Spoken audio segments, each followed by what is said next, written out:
Best varicose veins చికిత్సనే పొందండి. నొప్పి లేని చికిత్స కోసం సంప్రదించండి ఎబిస్ హాస్పిటల్.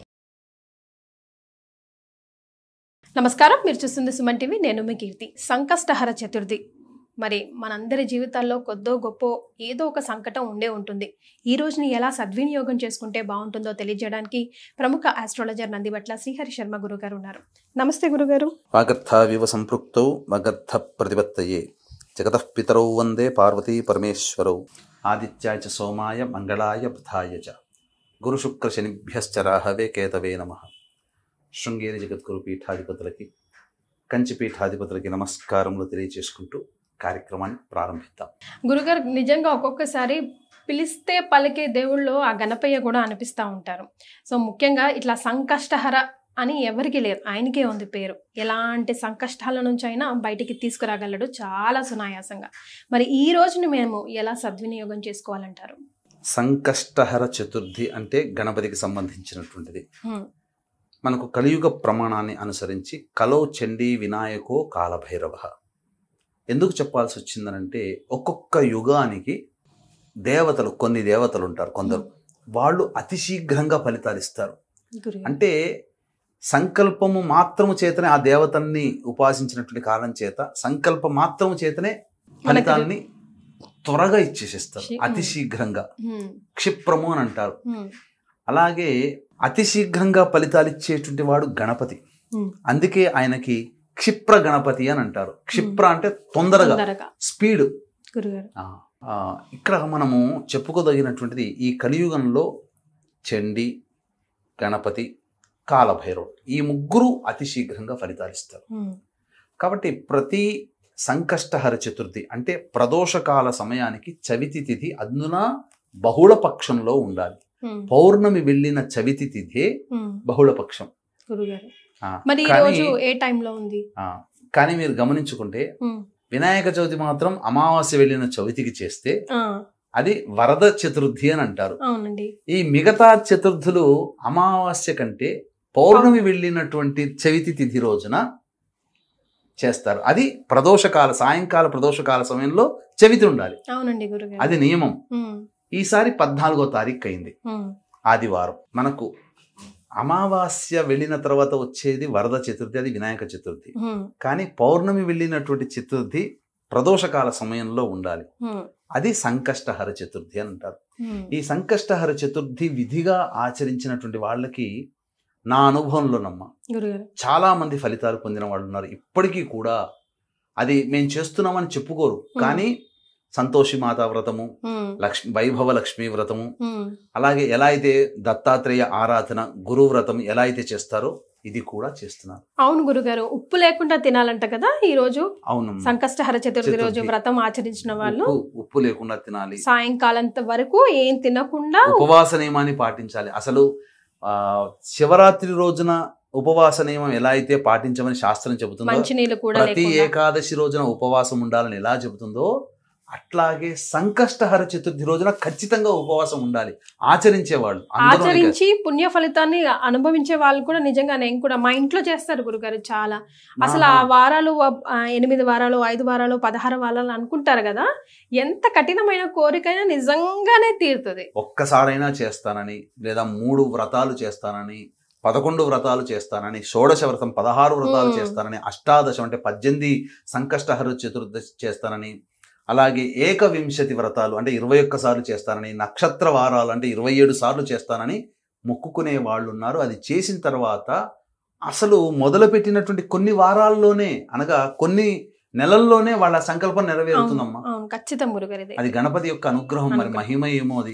అందుకనే దానికి ఖచ్చితంగా కొన్ని నియమాలు పాటించాలి, స్ట్రిక్ట్ గా చేయాలి. కాకపోతే చక్కగా పొద్దున్నే లేచి కాలకృత్యాదులు తీర్చుకొని చక్కగా జిల్లేడు గణపతి కానీ, ఇత్తడి గణపతి కానీ, లేకపోతే స్ఫటిక గణపతి కానీ, లేదా పాదరసం రస గణపతికి కానీ, లేదా ఇవేవీ లేవండి, మామూలు ఒక చిత్రపటానికైనా గణపతిని పెట్టుకొని, అంటే ఆ చెక్కపీట బల్లపీట మీద తెలుపు వస్త్రం కానీ, ఎర్రటి వస్త్రం కానీ, లేకపోతే ఆకుపచ్చ రంగు వస్త్రం కానీ, లేదా ఏదైనా పెట్టుకోవచ్చు, ప్లాస్టిక్ లేకుండా పెట్టేసి ఆ గణపతి ప్రతిమ పెట్టి, ఆ గణపతి ప్రతిమ ముందర ఒక పళ్ళెములో ఒక 3 పిడికిళ్ళైనా ఎంత వాళ్ళ శక్తి కొలది ఆ బియ్యాన్ని పెట్టి ఆ బియ్యంలో చక్కగా గణపతిని లేదా గణపతిని చిత్రపటం కానీ పెట్టుకొని చక్కగా ఆ ముడుపు కట్టాలి, మూట కట్టాలి ఆ బియ్యాన్ని ఏదైనా ఒక వస్త్రంలో, శుభ్రమైనటువంటి వస్త్రంలో కలిపి చక్కగా గణపతి పూజ చేసుకుని షోడశోపచార విధానంగా వినాయక వ్రత కల్పం గణపతి వినాయక చవితి మూటలో బియ్యం కలపాలి, బియ్యం పెట్టాలి 3 పిడికెలు. చిత్రపటం బియ్యం పైన పెట్టాలంటున్నారు కదా? లేదమ్మా, చిత్రపటం పెట్టి చిత్రపటం ముందర బియ్యం కట్టుకొని ఒక వస్త్రంలో పెట్టుకొని మూట కట్టుకొని పెట్టుకోవాలి. చిల్లర పైసలు లేకపోతే డబ్బులు ఏమైనా పెట్టాలి? ఏం అవసరం లేదమ్మా, చక్కగా పెట్టి మంటపం వేసుకుంటే మంటపం వేసుకోవచ్చు. మళ్ళీ అంటే బియ్యం మీద కానీ గోధుమల మీద కానీ మంటపం పెట్టుకొని చక్కగా ఈ యొక్క సంబంధించినటువంటి షోడశోపచార విధానంగా వినాయక వ్రతకల్పం ఎలా అయితే చేస్తారో ఆ వ్రతకల్పం ముందర పెట్టుకొని గణపతి ఆరాధన పూజ చేసుకోవాలి. చేసుకున్న తర్వాత ఆ రోజంతా ఉపవాస నియమాన్ని పాటించాలి. పాటించి సాయంకాలం ప్రదోషకాల సమయానికి గణపతి దేవాలయానికి చేరుకొని లేదా ఉదయం పూటనైనా కానీ గణపతి దేవాలయానికి చేరుకొని గణపతికి గరికతో అష్టోత్తర పూజ చేసి అభిషేకం అర్చన దేవాలయంలో చేయొచ్చు, ఇంట్లోనైనా చేసుకోవచ్చు. చేసి ఆ రోజంతా ఉపవాసం ఉండాలి. ఉండి గణపతి నామాన్ని స్మరించుకుంటూ ఉండాలి. సాయంకాల ప్రదోషకాల సమయంలో చక్కగా విధి విధానంగా ఈ స్వామిని మళ్ళీ అర్చించాలి. అయితే ఈ లోపల ఈ సంకష్టహర చతుర్థి రోజున చాలా మంది ఏం చేస్తారంటే మోదుగలతో ఇవి ఉంటాయి కదమ్మా గణపతి మోదకాలు ఆ మోదకాలతో హోమం చేస్తారు, లేదా కుడుములు నైవేద్యంగా పెడతారు తయారు చేసి, లేదు గణపతి హోమం విశేషంగా చేస్తారు గరికతో కానీ, లేదు అష్టద్రవ్యములు అని అంటారు. అంటే కొబ్బరి పొడి, అటుకులు, బెల్లము, పుట్నాలు, అలాగే మిశ్రి, ఇవన్నీ కలిపినటువంటి ద్రవ్యములతో గణపతికి హోమం చేస్తారు. చాలా విశేషం, గరికతో కలిపి చేస్తారు. విశేషమైనటువంటి ద్రవ్యం అది. అది చేయడం ద్వారా ఆ గణపతి అనుగ్రహం శీఘ్రంగా కలుగుతుంది. ఆ హోమ తదనంతరం ఉపవాసం ఉంటారు. సాయంకాలానికి విధిగా ఒక నియమాన్ని పాటించాలి. దీనికి సంబంధించినటువంటి గాథ కూడా ఉందమ్మా. వీక్షించేటువంటి ప్రేక్షకులు కూడా గమనించాల్సింది ఏంటంటే, ఈ ఆషాఢమాసం అమావాస్య పునరుసు నక్షత్రమేమో పగలు, రాత్రేమో పుష్యమి నక్షత్రం. పగలు ఒక విధానమైనటువంటి యోగము, రాత్రి అద్భుతం. మళ్ళీ ఈ సంవత్సరం పుష్యమి నక్షత్రంతో కూడుకున్న అమావాస్య లేదండి. కావున అది శివాజ్ఞ మేర విశ్వేశ్వరుడు పిలిపించుకున్న కాశీ క్షేత్రంలో ఉంటున్నాం ఒక వారం 10 రోజుల పాటు. అప్పుడు ఆ సమయం అమావాస్య వచ్చింది కాబట్టి మీ కుటుంబ సభ్యుల యొక్క అనగా మామూలు సందర్భాలలో ఎక్కడ ఒక్క కాశీ క్షేత్రం తప్ప ఎక్కడ పిండ ప్రదాన కార్యక్రమం చేసినా వసురుద్ర ఆదిత్య రూపంలో పితృదేవతలకు వెళుతుంది. కానీ కాశీ క్షేత్రంలో పిండ ప్రదానం జరుగుతుందంటే సాక్షాత్తు యముడే పంపిస్తాడు పితృదేవతని, వెళ్ళి మీ వాళ్ళ కార్యక్రమాన్ని జరిపిస్తున్నారు, ఆ పుణ్యఫలం తెచ్చుకో అని చెప్పి. కాబట్టి చక్కగా బ్రాహ్మణులను కర్తగా పెట్టి మంత్ర సహితముగా మీ పితృదేవతల ఆత్మతృప్తి కోసం, పుణ్యలోకాలు గతించడం కోసం పిండ ప్రదాన కార్యక్రమాలు ఇరువైపులా 3 తరాల్లో ఉన్నటువంటి వారి ఆత్మతృప్తి కోసం పిండ ప్రదాన కార్యక్రమాలు, తర్పణాది కార్యక్రమాలు చేయించడం జరుగుతుంది. అలాగే రాత్రిపూట అమావాస్య పుష్యమి నక్షత్రం కాబట్టి ఉగ్రదేవతలకి సంబంధించినటువంటి అంటే జాతకరీత్యా అన్ని రకాల దోషాలు తొలగిపోవాలి, సర్వదోష నివారణ అనేటువంటిది చేయించడం జరుగుతుంది. అందులో వారాహి, ప్రత్యంగిర, బగళాముఖి, రాజశ్యామల, సుదర్శనం హోమాదులు సశాస్త్రీయంగా జరిపించడం జరుగుతుంది. అవకాశం ఉన్నవాళ్ళు కార్యక్రమ తదనంతరం కాంటాక్ట్ చేసి 2 కార్యక్రమాల్లో గోత్రనామాదులు నమోదు చేసుకోవచ్చు. ఇక సంబంధించినటువంటిది ఏంటంటే క్లుప్తంగా తెలియజేస్తాను. ఇంద్రుడికి సంబంధించి ఇంద్రుడు ఒక విశేషమైనటువంటి గణపతి భక్తుడిని సందర్శించుకుని తిరుగు ప్రయాణం అవుతుంటే విశ్వరూపుడు అనేటువంటి రాజు పరిపాలించే నగరం గుండా వెళుతున్నప్పుడు విమానం మధ్యలోనే ఆగిపోతుంది.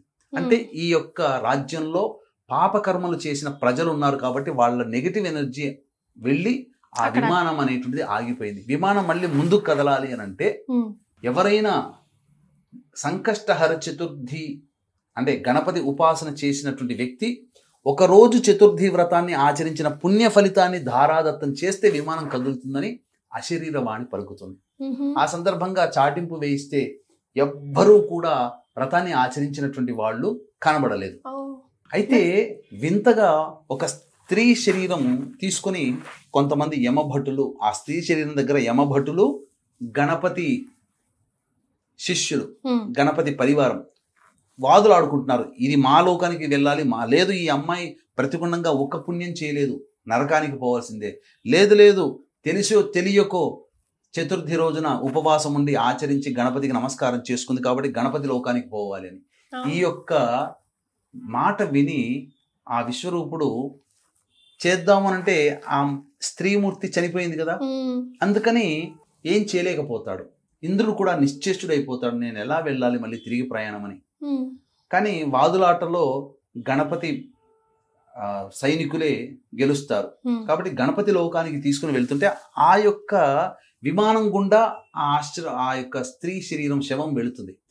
గాలి తాకినటువంటి ఆ స్త్రీ శరీరాన్ని కనుక తెలుసో తెలియకో ఈ గణపతి వ్రతాన్ని ఆచరించి గణపతికి పూజ చేసినటువంటి పుణ్య ఫలితం పొందిన ఆ స్త్రీమూర్తి తీసుకుని వెళుతున్నటువంటి భటులు, గణపతికి సంబంధించినటువంటి సైనికులు ఎవరైతే ఉన్నారో పోతూ ఉంటే ఆ స్త్రీమూర్తిని తాకినటువంటి గాలి వెళ్ళి ఆ విమానానికి తగలడం వల్ల ఆ విమానంలో చైతన్యం వచ్చి విమానం కదులుతుంది. అంటే వ్రతాన్ని ఆచరించిన వ్యక్తికి స్వర్గం ఎలా అయితే కలిగిందో ఆ వ్రతాన్ని ఆచరించిన వ్యక్తికి తాకిన గాలి కూడా గొప్ప శక్తివంతంగా పనిచేసింది. అంటే దీని అర్థం ఇటువంటి వ్రతాన్ని ఆచరించడం వల్ల ఎంతటి పుణ్య ఫలితాన్ని, ఎంత గొప్ప యోగాన్ని పొందుతారో మనకు దీని ద్వారా తెలుస్తుంది. కాబట్టి చక్కగా ఈ వ్రతాన్ని ఆచరించి సాయంకాలం ప్రదోషకాల సమయంలో చక్కగా మళ్ళీ చంద్రుణ్ణి దర్శనం చేసుకుని ఇంటికి వచ్చి ఆ 3 పిడికెళ్ళు బియ్యం వేసినటువంటి ఉంది కదమ్మా, దాన్ని పాయసాన్నం, బెల్లముతో కూడుకున్నటువంటి పాయసాన్నాన్ని నైవేద్యంగా చేయాలి. చేసి ఆ స్వామికి నైవేద్యంగా పెట్టి కుటుంబ సభ్యులు భుజించినట్లయితే ఆ రోజంతా ఉపవాసం చేసిన ఫలితం దక్కుతుంది.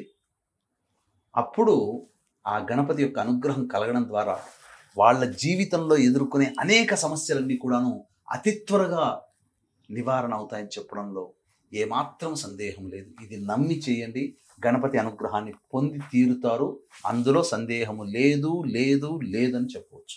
చాలా సంతోషం గురుగారు, అనేక విషయాలు తెలియజేశారు. ధన్యవాదాలు. సర్వం శ్రీ ఉమామహేశ్వర పరబ్రహ్మార్పణమస్తు.